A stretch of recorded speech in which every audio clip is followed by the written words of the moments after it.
Hello students. सो आज हम देखेंगे what is mean by bond, what are the types of bonds and what are the compounds formed by those bonds. ठीक है, okay. सो यहाँ पे मैं हेडिंग दे देता हूं बॉन्ड। ठीक है, बॉन्ड को हम केमिकल बॉन्ड भी बोलते हैं। ठीक है, इसका दूसरा नाम जो है वो है केमिकल बॉन्ड। ठीक है, बात एक ही होगी, केमिकल बॉन्ड बोलिए या बॉन्ड बोलिए, एक ही बात होगी। तो बॉन्ड मतलब क्या होता है, जैसे हमें पता है कि केमिस्ट्री में जो डिफरेंट डिफरेंट एटम्स रहते हैं वो एक दूसरे के साथ हमेशा कनेक्टेड रहते हैं और कनेक्ट होने के बाद दे फॉर्म द मॉलिक्यूल। ठीक है, जैसे फॉर एग्जांपल अगर हम H2O की बात करें तो वहां पे जो ऑक्सीजन है वो दो हाइड्रोजन एटम के साथ बॉन्डेड रहता है।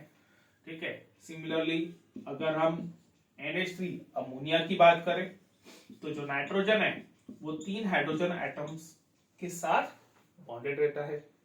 ठीक है, H2 मॉलिक्यूल की बात करें तो H और H के बीच में वहां पे बॉन्ड रहता है। O2 की बात करें तो ऑक्सीजन ऑक्सीजन एटम के साथ बॉन्डेड रहता है, डबल बॉन्डेड रहता है। ठीक है, ओके। सो यहां पर ये जो है, ये जो लाइंस हम बताते हैं इसको ही हम बोलते हैं बॉन्ड और केमिकल बॉन्ड। ठीक है, तो ये जो बॉन्ड है इसका मीनिंग क्या होता है, ये केमिकल बॉन्ड जो है इसका मीनिंग क्या होता है और ये फॉर्म कैसे होते हैं। ठीक है, ये फॉर्म कैसे रहते हैं, इनके टाइप्स क्या रहते हैं, जब ये फॉर्म होते हैं तो कौन से टाइप ऑफ कंपाउंड्स वो फॉर्म करते हैं, उन कंपाउंड्स की प्रॉपर्टीज क्या है, वो सब चीजें हम इस वीडियो में जो है वो स्टडी करेंगे। ओके,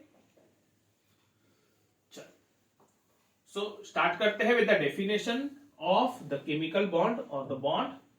तो केमिकल बॉन्ड या बॉन्ड को डिफाइन कैसे किया जाता है, it is a force of attraction between the atoms which holds the two atoms together. Okay, bond is defined as the force of attraction between the atoms which holds the atoms together. ठीक है, एक प्रकार से वो क्या है, force of attraction ही है। ठीक है, bond is nothing but a kind of a force of attraction जिसकी वजह से दो एटम्स एक दूसरे के साथ हेल्ड रहते हैं, एक दूसरे के साथ कनेक्टेड रहते हैं और फिर फॉर्म होता है क्या, एक मॉलिक्यूल। ठीक है, फोर्स ऑफ अट्रैक्शन की वजह से, बॉन्डिंग की वजह से एक मॉलिक्यूल का वहां पे फॉर्मेशन होता है। ठीक है, ओके। अगर हम बॉन्ड के टाइप्स की बात करें, टाइप्स ऑफ बॉन्ड्स, ठीक है, so there are mainly two types of bonds. पहला रहता है आयोनिक बॉन्ड और दूसरा रहता है कोवेलेंट बॉन्ड। ठीक है, one is the ionic bond and the second it is the covalent bond. ठीक है, मेनली ये दो टाइप्स ऑफ बॉन्ड्स रहते हैं। ये दो टाइप्स ऑफ बॉन्ड्स जनरली हमें देखने को मिलते हैं इन द वेरियस मॉलिक्यूल्स। ठीक है, ओके। अब एक एक करके हम इसको डिटेल में स्टडी करेंगे। ठीक है, आयोनिक बॉन्ड और कोवेलेंट बॉन्ड, इन दोनों को हम स्टडी करेंगे डिटेल में। सबसे पहले ionic bond. So students, ionic bond का मतलब क्या होता है, the bond which is formed by the transfer of electrons from one atom to the another atom. ठीक है, ionic bond, the bond which is formed by the transfer of electrons from one atom from one atom to another is called as ionic bond. इसको ही हम बोलते हैं क्या? Ionic bond, transfer of electrons. ठीक है, इसको थोड़ा और डिटेल में हम स्टडी करते हैं। फॉर एग्जांपल हमने कंसीडर किया फॉर्मेशन ऑफ NaCl, एग्जांपल से समझते हैं हम इसको। ठीक है, फॉर्मेशन ऑफ NaCl। तो ये NaCl का फॉर्मेशन होता क्या है, कैसे होता है? सबसे पहले हमारे पास है सोडियम एटम जिसका कॉन्फ़िगरेशन रहता है 281। उसके आउटर मोस्ट ऑर्बिट में रहता है एक इलेक्ट्रॉन। उसके बाद क्लोरीन जिसका कॉन्फ़िगरेशन है 287 और उसके आउटर मोस्ट ऑर्बिट में रहते हैं 7 इलेक्ट्रॉन्स। ठीक है, सोडियम के इलेक्ट्रॉन्स को मैं रिप्रेजेंट करता हूं क्रॉस से और क्लोरीन के इलेक्ट्रॉन्स को मैं रिप्रेजेंट करता हूं डॉट से।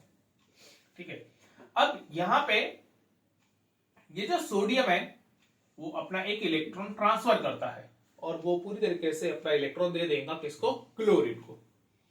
ठीक है, ट्रांसफर ऑफ इलेक्ट्रॉन्स, जैसे मैंने यहां पे बताया ट्रांसफर ऑफ इलेक्ट्रॉन्स। ठीक है, तो जो सोडियम है वो पूरी तरीके से अपना एक इलेक्ट्रॉन ट्रांसफर कर देता है टुवर्ड्स द क्लोरीन एटम। अब सवाल ये पैदा होता है कि सोडियम ऐसा करता क्यों है? तो सिंपल है, सोडियम के आउटर मोस्ट ऑर्बिट में एक इलेक्ट्रॉन है, वो स्टेबल नहीं है। क्यों नहीं स्टेबल है? एटम स्टेबल तब रहते हैं जब उनके आउटर मोस्ट ऑर्बिट में या तो 2 इलेक्ट्रॉन्स रहते हैं या फिर 8 इलेक्ट्रॉन्स रहते हैं। मतलब उनका या तो डुप्लेट स्टेट कंप्लीट होता है या फिर ऑक्टेट स्टेट जो है वो कंप्लीट होता है। Generally hydrogen, helium, lithium, beryllium के केस में डुप्लेट स्टेट कंप्लीट होने की वजह से उनके अंदर में स्टेबिलिटी आती है। मतलब उनके पास एक ही ऑर्बिट, मतलब हाइड्रोजन और हीलियम की बात करें तो उनके पास एक ही ऑर्बिट रहता है, तो वो एक ऑर्बिट में 2 इलेक्ट्रॉन्स जब आ जाते हैं तो वो स्टेबल हो जाते हैं फर्स्ट ऑर्बिट में।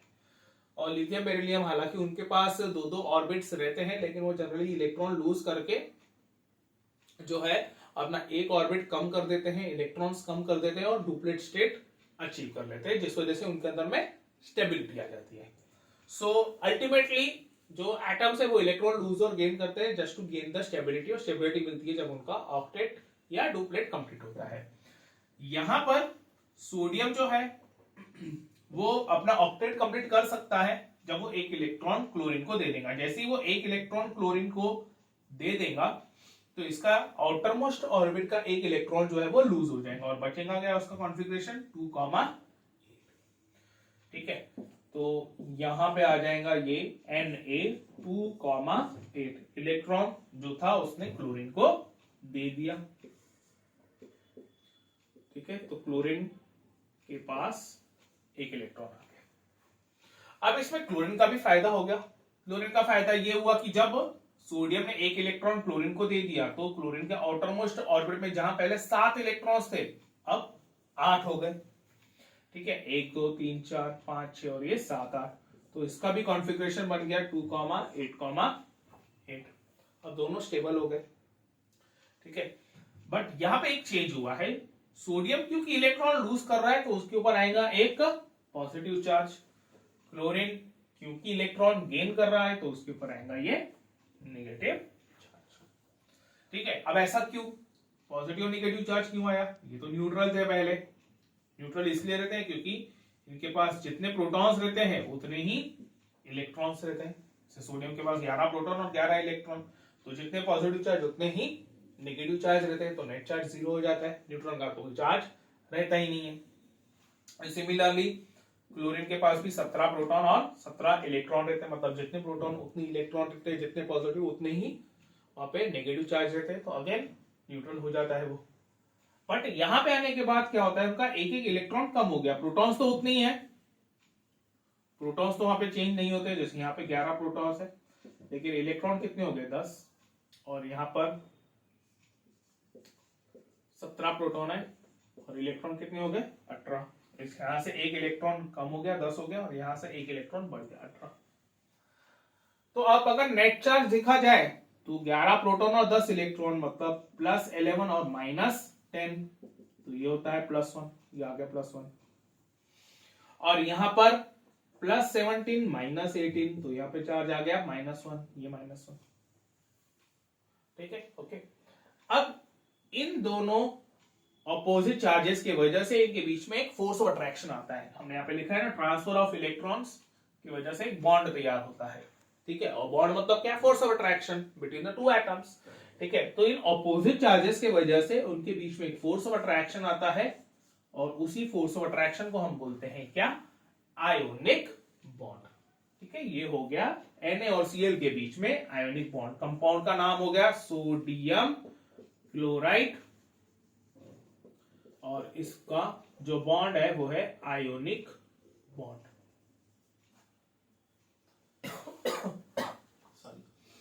ठीक है, वहां पे आयोनिक बॉन्ड का फॉर्मेशन हो गया है। ठीक है, जिन कंपाउंड्स में आयोनिक बॉन्ड रहता है उन कंपाउंड्स को हम बोलते हैं आयोनिक कंपाउंड्स। ठीक है, तो compounds having ionic bond are called as ionic compounds. तो यहाँ पे ये जो NaCl है, सोडियम क्लोराइड है, वो हो गया हमारा आयोनिक कंपाउंड। ठीक है, the compounds which are formed by the ionic bonds are called as ionic compound.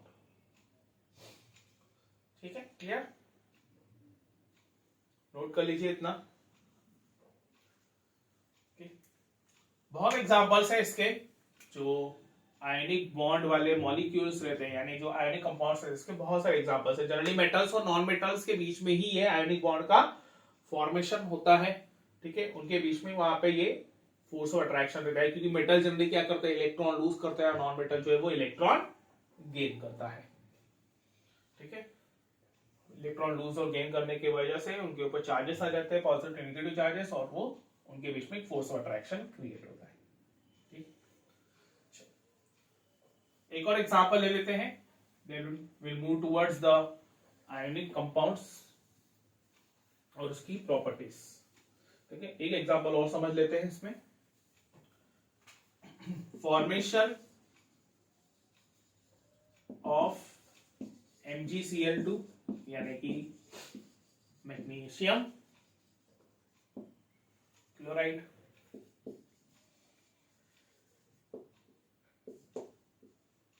ठीक है, अब यहां पर मैग्नीशियम, उसका कॉन्फ़िगरेशन रहता है 282, ये मैंने उसके 2 इलेक्ट्रॉन्स बता दिए। क्लोरीन, उसका कॉन्फ़िगरेशन रहेगा 287, ये दूसरा क्लोरीन, उसका भी कॉन्फ़िगरेशन रहेगा 287। ठीक है, अगेन यहां पर ये जो मैग्नीशियम है उसका ऑक्टेट जो है वो कंप्लीट नहीं है, डुप्लेट भी नहीं है। मैं भले उसके पास आउटर मोस्ट ऑर्बिट में यहाँ पे 2 इलेक्ट्रॉन्स है, लेकिन क्योंकि 3 ऑर्बिट है, तीसरा ऑर्बिट है वो, तो तीसरा ऑर्बिट जो है वो 2 इलेक्ट्रॉन से सेटिस्फाई नहीं होता है। ठीक है, तीसरा ऑर्बिट जो है, जब उसमें 2 इलेक्ट्रॉन्स आ जाते हैं तो वो स्टेबिलिटी वहां पे मेंटेन नहीं रहती है। 2 इलेक्ट्रॉन्स की स्टेबिलिटी सिर्फ और सिर्फ फर्स्ट ऑर्बिट में ही आती है। ठीक है, फर्स्ट के बाद जितने भी ऑर्बिट्स रहते हैं उसमें स्टेबिलिटी 8 इलेक्ट्रॉन्स आने के बाद ही आती है। तो अब ये स्टेबल तो नहीं है, क्योंकि उसके पास 8 इलेक्ट्रॉन्स नहीं है आउटर मोस्ट ऑर्बिट में, मतलब थर्ड ऑर्बिट में। और क्लोरीन के पास भी अगर हम देखा जाए तो 7 इलेक्ट्रॉन्स है, तो वो भी स्टेबल नहीं है। तो स्टेबिलिटी अचीव करने के लिए फिर मैग्नीशियम क्या करता है? अपना 1 इलेक्ट्रॉन इसको दे देता है और 1 इलेक्ट्रॉन इसको दे देता है। इसके पास यहाँ पे 12 प्रोटॉन्स और 12 इलेक्ट्रॉन्स रहते हैं। जितने प्रोटॉन उतने इलेक्ट्रॉन, यहाँ पे 17 प्रोटॉन्स और 17 इलेक्ट्रॉन्स, यहाँ पर भी 17 प्रोटॉन्स और 17 इलेक्ट्रॉन्स। ठीक है, अब मैग्नीशियम क्योंकि 2 इलेक्ट्रॉन लूज कर रहा है तो वो फॉर्म करेगा Mg2 पॉजिटिव। ठीक है, क्लोरीन 1 इलेक्ट्रॉन गेन कर रहा है, तो उसका कॉन्फ़िगरेशन बनेगा 288 और उसके ऊपर आएगा नेगेटिव चार्ज, इसका कॉन्फ़िगरेशन बनेगा 2,8। जो दूसरा क्लोरीन है वो भी कॉन्फ़िगरेशन जो अचीव करेगा वो रहेगा 2,8,8। ठीक है,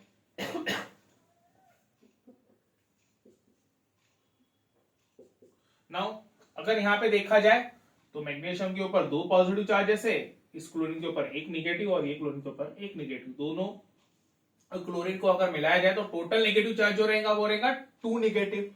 ठीक है, 2 पॉजिटिव 2 निगेटिव दोनों एक दूसरे को अट्रैक्ट करते हैं, उनके बीच में फोर्स ऑफ अट्रैक्शन रहता है। जितना पॉजिटिव चार्ज है उतना ही वहां पे नेगेटिव चार्ज है, तो उनके बीच में फोर्स ऑफ अट्रैक्शन रहता है, इलेक्ट्रोस्टैटिक फोर्स ऑफ अट्रैक्शन रहता है, जिस वजह से वो कंबाइन हो जाते हैं and they form MgCl2 magnesium chloride. ठीक है, और यहाँ पे इनके बीच में जो बॉन्ड रहेगा वो रहेगा आयोनिक बॉन्ड। ठीक है, due to the force of attraction between the positive and negative charge ions, there will be ionic bond between magnesium and chlorine। ठीक है, ओके, इस तरीके से आयोनिक बॉन्ड का फॉर्मेशन होता है और इसको भी अपन आयोनिक कंपाउंड ही बोलेंगे।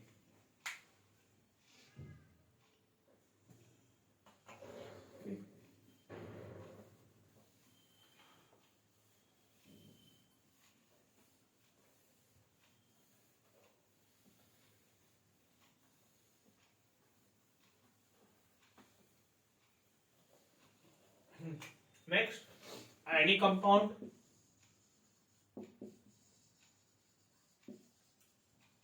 आयनिक कंपाउंड, सो आयनिक कंपाउंड को हम डिफाइन कैसे करेंगे? The compounds that are formed by ionic bonds are called as ionic compounds. They are called as ionic compounds. ठीक है, इसका एग्जाम्पल है MgCl2 magnesium chloride, NaCl sodium chloride, AlCl3 aluminium chloride, then MgO magnesium oxide, Na2O sodium oxide, CaCl2 that is calcium chloride, CaO calcium oxide. बहुत है, infinite examples है इसके। Generally जैसे मैंने बोला था कि आयनिक कंपाउंड्स के केस में मेटल और नॉन मेटल के बीच में वहां पे बॉन्डिंग रहती है, तो तेरा इनफाइनाइट एग्जांपल्स, ये सारे एग्जांपल्स है आयोनिक कंपाउंड्स के। ठीक है, क्लियर? नेक्स्ट, उसके बाद है properties of ionic compounds.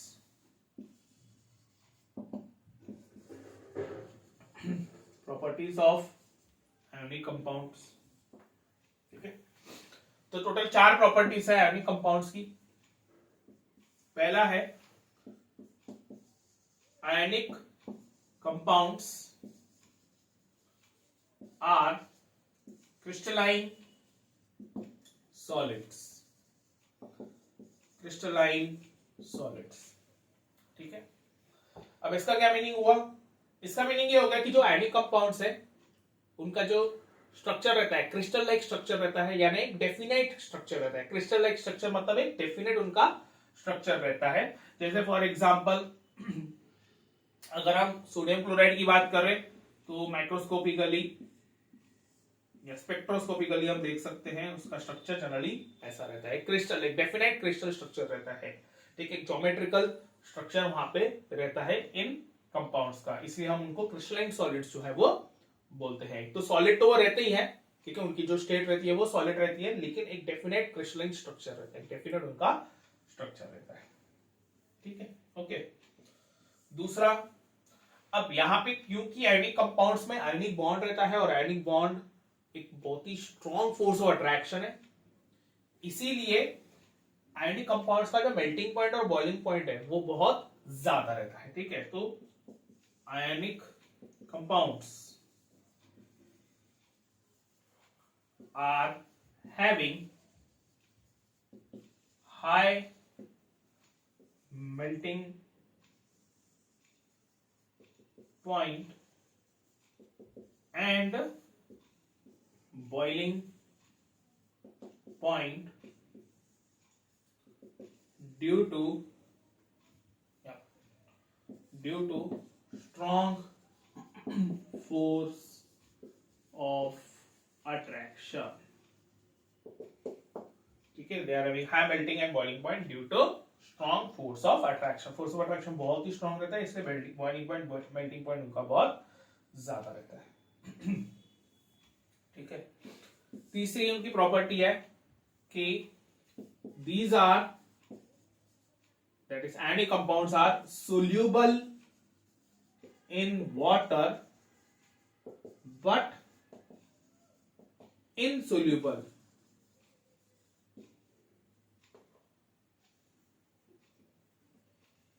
in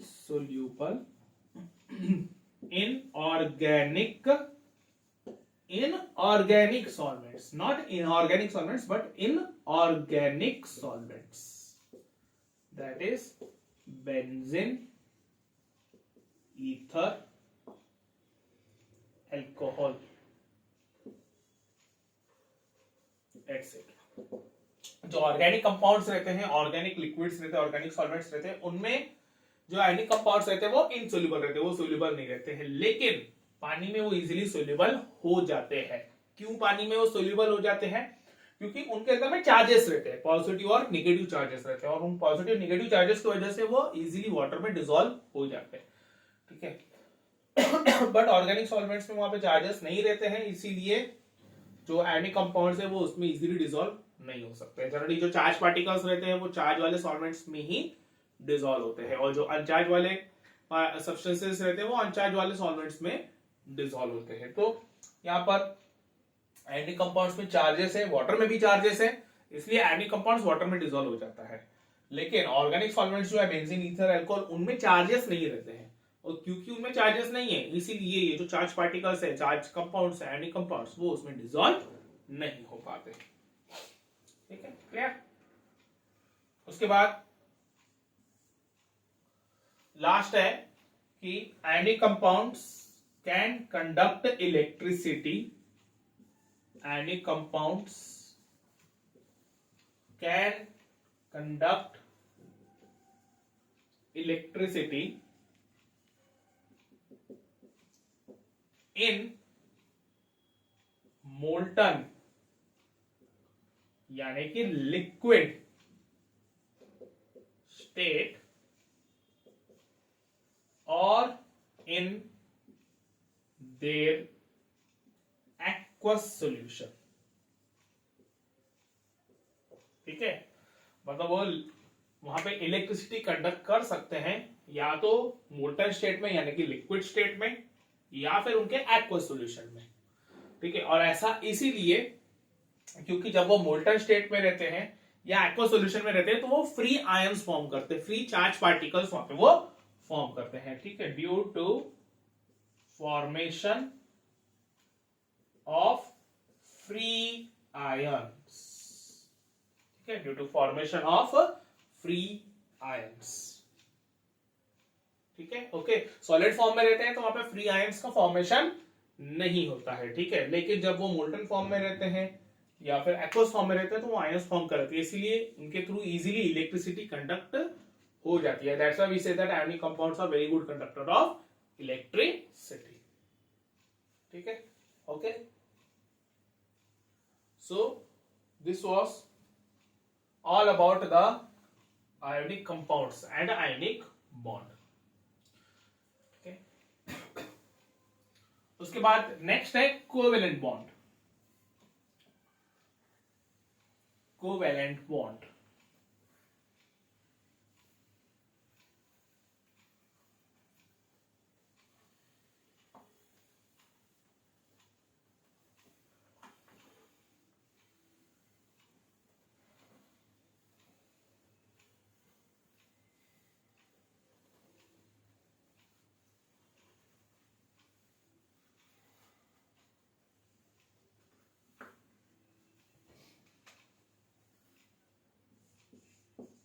covalent bond.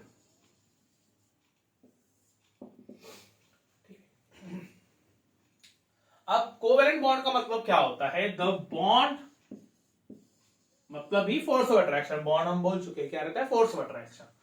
The bond which is formed by the sharing of electrons between the atoms is called as covalent bond. The bond which is formed by the sharing of electrons between the atoms is called as the covalent bond. मतलब यहाँ पे क्या होता है, जो atoms रहते हैं वो आपस में इलेक्ट्रॉन्स को शेयर करते हैं। ठीक है, यहाँ पे वो ट्रांसफर वाला सिस्टम नहीं है कि एक एटम ने इलेक्ट्रॉन लूज किया दूसरे ने गेन किया, वैसा यहाँ पे नहीं होता है। यहाँ पे दो एटम्स रहते हैं, वो दोनों अपने म्यूचुअल अंडरस्टैंडिंग से हम बोल सकते हैं कि भाई म्यूचुअली आपस में इलेक्ट्रॉन्स शेयर करते हैं, again to complete their the octet state या फिर डुप्लेट स्टेट, मतलब स्टेबल होने के लिए। ठीक है, क्यों वो शेयरिंग करेंगे? तो स्टेबल होने के लिए ही वो शेयरिंग करते हैं, डुप्लेट स्टेट या फिर ऑक्टेट स्टेट कंप्लीट करने के लिए। तो उसको ही हम बोलते हैं कोवेलेंट बॉन्ड। ठीक है, और इनसे जो कंपाउंड्स फॉर्म होंगे उनको हम बोलेंगे covalent compounds, same like in case of the ionic bond, ionic compounds. ठीक है, यहाँ पे covalent bond sorry covalent compounds का फॉर्मेशन होता है। ठीक है, एग्जांपल से समझते हैं इसको। एक सिंपल सा एग्जांपल लेते हैं अपन, H2। ठीक है, इसमें क्या होता है, जो हाइड्रोजन है उसका कॉन्फ़िगरेशन रहता है 1। तो ये पहला हाइड्रोजन है, उसके पास एक इलेक्ट्रॉन रहता है। ये दूसरा हाइड्रोजन, उसके पास भी एक इलेक्ट्रॉन रहता है। क्योंकि उनके पास एक ही ऑर्बिट है तो वो स्टेबल तब होंगे जब उनका डुप्लेट कंप्लीट होगा, मतलब स्टेट ऑफ 2 इलेक्ट्रॉन्स। तो ये दोनों आपस में क्या करते हैं, इलेक्ट्रॉन्स शेयर कर लेते हैं। इस तरीके से वो इलेक्ट्रॉन्स शेयर कर लेते हैं। ये दो इलेक्ट्रॉन्स जो है वो इस वाले हाइड्रोजन के पास भी आ जाते हैं और ये वाले हाइड्रोजन के पास भी आ जाते हैं। ठीक है, हम देख सकते हैं ये दो इलेक्ट्रॉन्स जो है वो कॉमन है, इसके लिए भी और इसके लिए भी कॉमनली वहां पे वो दोनों में डिस्ट्रीब्यूटेड है। तो वी से this is the sharing of the electrons, इसको ही हम बोलते हैं शेयरिंग ऑफ इलेक्ट्रॉन्स। और इसको हम लिखते कैसे हैं, लाइक दिस। ठीक है, H बॉन्ड H, इस तरीके से हम लिखते हैं उसको। ठीक है, यही है कोवेलेंट बॉन्ड। ठीक है, इस तरीके का बॉन्ड हम आयनिक बॉन्ड में नहीं बताते हैं, क्योंकि वहां पर नहीं, क्या फोर्स ऑफ अट्रैक्शन जो रहता है वो चार्जेस की वजह से होता है। और यहां पर जो है, जो इलेक्ट्रॉन्स है, इलेक्ट्रॉन्स जब न्यूक्लियस को अट्रैक्ट होते हैं, like there is a force of attraction between the nucleus of one atom with the electrons. ठीक है, एक पर्टिकुलर एटम का जो न्यूक्लियस है वो इलेक्ट्रॉन्स को अपने तरफ अट्रैक्ट कर रहा है। तो ऐसे ये दोनों एटम्स कर रहे हैं। यहाँ पर यहाँ का इसका न्यूक्लियस जो है वो यहाँ के इलेक्ट्रॉन्स को अपने तरफ अट्रैक्ट करता है, यहाँ का जो न्यूक्लियस है वो यहाँ के इलेक्ट्रॉन्स को अपने तरफ अट्रैक्ट करता है। लेकिन कोई भी न्यूक्लियस या फिर कोई भी एटम पूरी तरीके से अपने तरफ वो इलेक्ट्रॉन्स खींच नहीं पाता, क्योंकि दोनों का पावर जो है वो सेम है। ठीक है, दोनों का पावर लगभग सेम रहता है अट्रैक्ट करने का, इसलिए वो पूरी तरह से ट्रांसफर नहीं होते हैं। तो वो जो इलेक्ट्रॉन्स रहते हैं वो एक ही पर्टिकुलर रीजन में वहां पे वो घूमते रहते हैं, रिवॉल्व होते रहते हैं वहां पे। ठीक है, कहीं पर भी वहां पे ट्रांसफर नहीं होता है। इसीलिए हम वहां पे कैसे बताते हैं, वहां पे ये जो बॉन्ड है, मतलब एक प्रकार से हम फोर्स ऑफ अट्रैक्शन, मतलब हम यहाँ पे ये बता रहे हैं कि हाँ ये दोनों एक दूसरे को अट्रैक्टेड है with the help of this bond, and this bond is nothing but the electrons. ठीक है, ये दोनों एक दूसरे से कनेक्टेड है। किसके वजह से कनेक्टेड है? वो इलेक्ट्रॉन्स की वजह से कनेक्टेड है। कौन से इलेक्ट्रॉन्स? ये वाले इलेक्ट्रॉन्स जो उन्होंने आपस में शेयर किए। ठीक है, okay, so this is how the H2 is formed. ठीक है, दूसरा एक एग्जांपल ले सकते हैं हम, CH4 भी ले सकते हैं। ठीक है, इसमें कार्बन का कॉन्फ़िगरेशन रहता है 2,4, हाइड्रोजन का कॉन्फ़िगरेशन रहेगा 1। तो यहां पे क्या होता है कि कार्बन जो है उसके ये 4 इलेक्ट्रॉन्स आउटर मोस्ट ऑर्बिट के, और जो हाइड्रोजन है उसका 1 इलेक्ट्रॉन, लेकिन टोटल हाइड्रोजन कितने हैं? 4 है। ठीक है। सो क्या होता है यहाँ पर, ये कार्बन लिया हमने 1 2 3 4 इलेक्ट्रॉन्स, यहाँ पे एक हाइड्रोजन आता है, यहाँ पर एक हाइड्रोजन, यहाँ पे एक हाइड्रोजन और यहाँ पे हाइड्रोजन, ठीक है। अपना एक इलेक्ट्रॉन, हर हाइड्रोजन एटम, 4 हाइड्रोजन एटम है, तो वो चारों भी हाइड्रोजन एटम्स अपना एक एक इलेक्ट्रॉन जो है वो कार्बन के एक एक इलेक्ट्रॉन के साथ वहां पे शेयर करते हैं, लाइक दिस, ठीक है। म्यूचुअल शेयरिंग होती है वहां पे, और जिस वजह से जो हाइड्रोजन है, हर एक हाइड्रोजन का वहां पे डुप्लेट कंप्लीट हो जाता है, और जो कार्बन एटम है उसका ऑक्टेट कंप्लीट हो जाता है, ठीक है। क्योंकि उसके पास 2 ऑर्बिट है, सेकंड ऑर्बिट स्टेबल तब होता है जब ऑक्टेट कंप्लीट होता है, 8 इलेक्ट्रॉन्स आ जाते हैं वहां पर, ओके। सो हम देख सकते हैं ये जो कार्बन का सर्कल है उसमें 2 4 6 8 इलेक्ट्रॉन्स है, और हाइड्रोजन के एक एक सर्कल में, मतलब एक एक एटम में वहां पे कितने एटम्स, सॉरी कितने इलेक्ट्रॉन्स है, 2 2 इलेक्ट्रॉन्स है, तो उनका डुप्लेट कंप्लीट हो चुका है। तो यहाँ पर कार्बन भी स्टेबल हो जाता है और हाइड्रोजन भी स्टेबल हो जाता है, और इसको हम बताते कैसे हैं, लाइक दिस,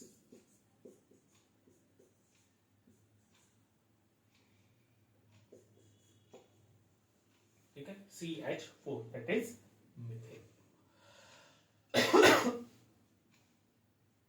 ठीक है, clear. So this are the examples of the covalent bond, ठीक है। और ये जो कंपाउंड्स यहाँ पे फॉर्म हुए इनको हम बोलेंगे कोवेलेंट कंपाउंड्स, ठीक है, covalent compounds. Hydrogen like this are hydrogen covalent molecule, CH4 it is a covalent molecule, covalent compound, ठीक है, ओके। सो कोवेलेंट कंपाउंड्स, उसको हम डिफाइन कैसे करेंगे, covalent compounds are the compounds that are found by the covalent bond, ठीक है। और क्योंकि यहां पे जो फोर्स ऑफ अट्रैक्शन है वो न्यूक्लियस और इलेक्ट्रॉन के बीच में रहता है, न्यूक्लियस और इलेक्ट्रॉन का जो चार्ज रहता है थोड़ा सा कम रहता है, इसलिए फोर्स ऑफ अट्रैक्शन जो रहता है वो भी कम रहता है। मतलब हम ये बोल सकते हैं कि जो कोवेलेंट कंपाउंड रहता है या कोवेलेंट बॉन्ड रहता है वो थोड़ा सा वीक रहता है as compare to ionic bond, ठीक है। आयोनिक बॉन्ड की कंपैरिजन में कोवेलेंट कंपाउंड, कोवेलेंट बॉन्ड जो रहता है वो वीक रहता है, ठीक है।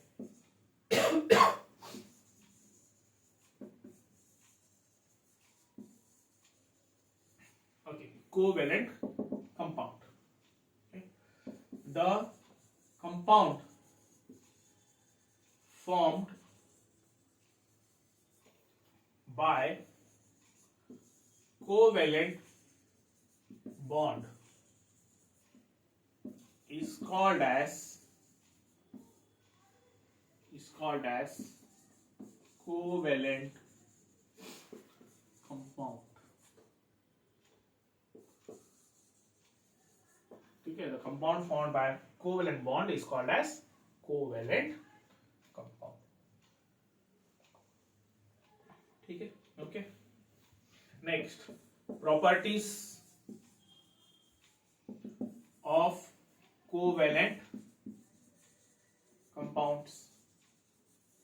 तो जो कोवेलेंट कंपाउंड्स की प्रॉपर्टीज रहती है वो आयनिक कंपाउंड्स के कंपैरिजन में एग्जैक्टली ऑपोजिट रहती है, ठीक है। हमने अभी थोड़ी देर पहले आयनिक कंपाउंड्स की प्रॉपर्टीज पढ़ी थी, 4 प्रॉपर्टीज, इसकी भी हमें 4 प्रॉपर्टीज जो है पढ़नी है, वो एग्जैक्टली ऑपोजिट रहेंगी आयनिक कंपाउंड के कंपैरिजन में,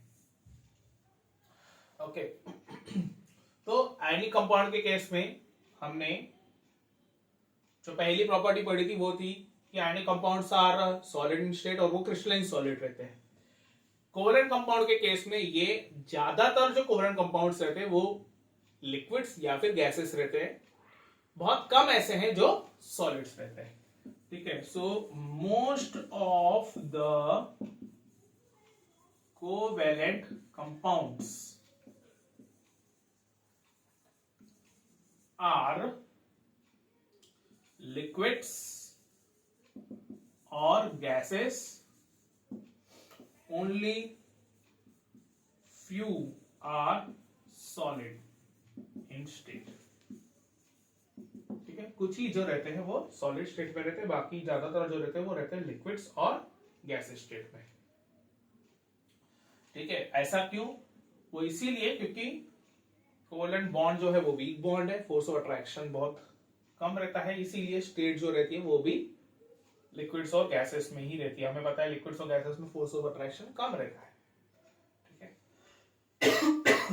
नेक्स्ट, उसके बाद क्योंकि कोवेलेंट बॉन्ड जो है वो वीक बॉन्ड है, इसीलिए जो कोवेलेंट कंपाउंड्स रहते हैं उनका जो मेल्टिंग पॉइंट और बॉइलिंग पॉइंट रहता है वो भी बहुत कम रहता है, ठीक है। तो कोवेलेंट कंपाउंड्स आर हैविंग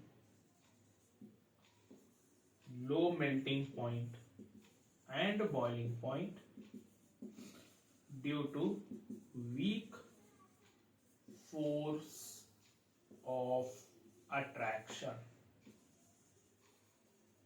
ठीक है। फोर्स ऑफ अट्रैक्शन उनका वीक रहता है, इसीलिए उनका मेल्टिंग पॉइंट बॉइलिंग पॉइंट जो रहता है वो बहुत कम रहता है, ठीक है।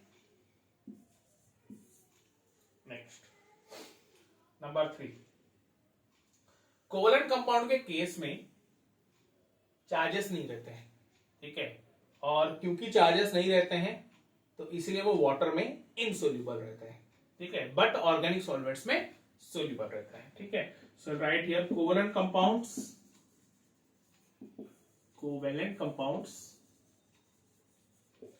Are insoluble in water but soluble in organic solvents like benzene, ether, alcohol, etc. ठीक है। सोल्यूबल इनसोल्यूबल रहते हैं वाटर में वो, बट ऑर्गेनिक सॉल्वेंट्स में वो सोल्यूबल रहते हैं। Again same thing, covalent compounds में चार्जेस नहीं रहते हैं और चार्जेस न रहने की वजह से वाटर में वो इनसोल्यूबल रहते हैं। वाटर में सिर्फ वही चीजें सोल्यूबल हो सकती है जिनके अंदर में चार्जेस रहते हैं, ठीक है। तो इनके पास चार्जेस न रहने की वजह से वो वाटर में इनसोल्यूबल रहते हैं। वेयरएज जो बेंजीन, ईथर, अल्कोहल, इनमें चार्जेस रहते नहीं है और इसीलिए भी कोवेलेंट कंपाउंड्स उसमें सोल्यूबल रहते हैं, ठीक है। ओके, उसके बाद लास्ट है कोवेलेंट कंपाउंड्स